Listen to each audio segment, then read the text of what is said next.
Namasté, bonjour à tous en ce dimanche matin, dimanche midi.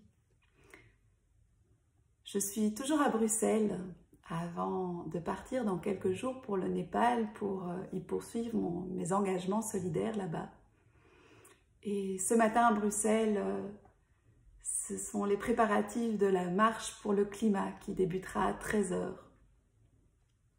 Et je me réjouis de cette initiative citoyenne de se retrouver en famille, petits ou grands, jeunes, moins jeunes, pour affirmer cette priorité de donner à prendre soin du vivant et cet encouragement de nos semblables et du monde politique à entendre que dans nos choix de société, il y a cette préoccupation que nos choix soient plus respectueux de la nature.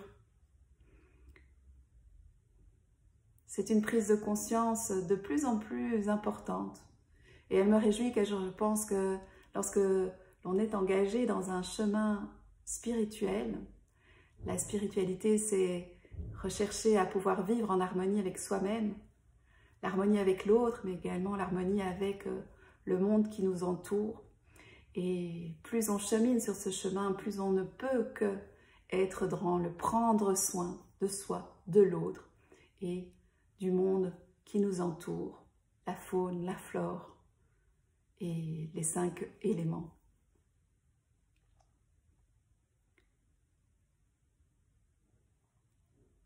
Dans quelques jours, je partirai pour le Népal, je vous le mentionnais, et ce sera à l'occasion d'un voyage solidaire, un voyage qui porte soutien aux populations locales au maximum que nous avons pu l'organiser. À chaque instant, nous avons essayé dans ce voyage de créer un maximum d'emplois et de donner de l'emploi à ceux qui en ont le plus besoin, ceux qui sont mis à l'écart de la société, ce qu'on appelle la caste des intouchables, et qui, même si officiellement n'existe plus dans les us et coutumes, elle est encore bien là, que ce soit en Inde, au Népal et dans d'autres pays de ce coin de la planète. Alors, ce voyage qui se veut un voyage ethnique de rencontre des populations himalayennes, de leur simplicité aussi d'art de vivre, qui sera sans doute une grande inspiration aussi pour prendre conscience de tout le confort qui est souvent considéré comme une évidence et pour lequel là-bas, c'est une chance, c'est épisodique. Rien n'est garanti, alors que chez nous, on oublie que appuyer sur l'interrupteur ou mettre en route le chauffage, c'est un luxe que beaucoup de gens n'ont pas sur cette planète. Et qu'il y a aussi une certaine mesure dans l'utilisation de ces ressources qui peut être réapprise. Économiser l'électricité, mettre un pull, simplement un pull, au lieu d'éviter le chauffage et de rester pieds nus ou en t-shirt. Toute cette simplicité, cette sobriété heureuse, c'est aussi cela que nous allons expérimenter là-bas. C'est un voyage qui se veut spirituel, un voyage où l'on va cheminer en soi, mais c'est aussi une rencontre de cette immensité himalayenne et de mon expérience. Cette immensité nous rappelle à notre juste place dans le cycle du vivant. L'être humain a souvent tendance à se considérer tout puissant, pouvant tout contrôler. Illusion pure face à cette nature, cette immensité, cette force de la nature. Oui, je pense que l'être humain a aussi à reprendre une place d'humilité par rapport à la terre-mère, à la planète. Toutes ces questions écologiques sont des questions de survie de l'humanité et non de notre planète.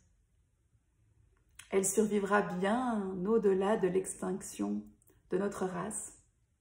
Et pour un temps encore, elle s'adaptera ce que notre humanité ne pourra pas s'il n'y a pas un éveil des consciences et une juste mesure dans notre façon de prendre les ressources. Dans ce chemin de spiritualité, plus le cheminement avance, plus on se rend compte que dans les cycles du vivant, tout n'est que de donner et recevoir. On ne peut continuer de prendre. Il y a à danser, à co-créer avec cette nature et prendre des choix engagés pour contribuer au cycle du vivant. Alors, ce voyage au Népal, il aura une empreinte carbone. Et tout au long de ce voyage, nous allons prendre des temps pour réfléchir à cette façon de vivre, mais de manière globale, parce qu'il n'y a pas que les voyages qui a un impact carbone, un impact sur le vivant. Dans ces questions climatiques et écologiques, il est important aussi de sortir d'une certaine culpabilité. Et en réalité, c'est exactement la même chose dans le cheminement spirituel. La culpabilité ne fait avancer personne. Elle est signe d'un non-alignement. Nos valeurs et nos actes ne sont pas en cohérence. Alors je vous propose une autre voie, bien plus au service du vivant, c'est la responsabilité. C'est faire des choix en conscience de notre impact, l'impact de ces choix sur le vivant et co-créer des solutions pour équilibrer les conséquences. Ce qui est essentiel pour moi, ne l'est peut-être pas pour le voisin et ma vérité est relative. La seule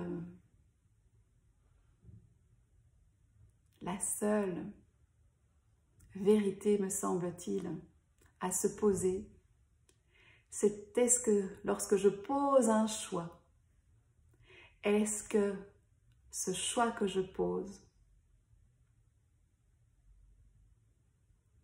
est au service du vivant et de la globalité de l'être? Est-ce que ce choix que je fais contribue à mes essentiels, contribue aux essentiels du vivre avec l'autre et du vivre avec la nature? Et comment j'harmonise tout cela? J'ai confiance et je constate que nous sommes de plus en plus nombreux à changer notre façon de vivre et je m'en réjouis. C'est sans doute pas encore suffisant, mais c'est une marche qui débute. Et je suis confiante que cet éveil à l'écologie va de pair avec un éveil des consciences. Je pense que nous pouvons tous, là où nous en sommes, faire des actes responsables au service du vivant. Et que nous pouvons tous, à l'occasion de nos projets, sensibiliser à cet art de vivre conscient et en harmonie avec ce qui nous entoure. Alors aujourd'hui, il y a une grande marche à Bruxelles, mais en réalité, je pense que plus globalement, il y a une marche pour un monde plus conscient et co-créateur d'harmonie en soi, avec l'autre et avec la nature. En tout cas, c'est cela que je m'emploie au sein de l'Université de la Joie. Et si vous avez envie de rejoindre un groupe de réflexion pour sensibiliser et être acteur de changement et d'initiatives citoyennes de sensibilisation des empreintes carbone, mais aussi de création de solutions alternatives pour rééquilibrer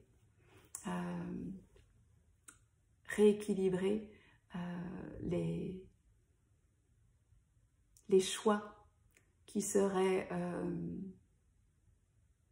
empreints d'impact sur la nature. vous pouvez envoyer un email à l'Université de la Joie. En 2023, ce sera un des grands projets de l'université, puisque notre univers, à chacun, passe par notre rapport à la nature, à la terre-mère, à la gratitude et à l'appréciation de sa force, sa douceur et toute sa beauté. Alors, bonne marche à tous, que vous soyez à Bruxelles ou ailleurs sur le globe. Bonne marche à tous ceux qui contribuent à une vie en harmonie avec soi-même, avec l'autre et avec la nature. N'oublions pas que souvent, notre rapport à la nature est à l'image du rapport à soi et à l'autre. Marche ta parole, marche ta quête d'harmonie avec ce qu'il y a en toi et autour de toi. Bonne marche à tous. Bonne marche à tous en conscience pour être au service de la danse du vivant.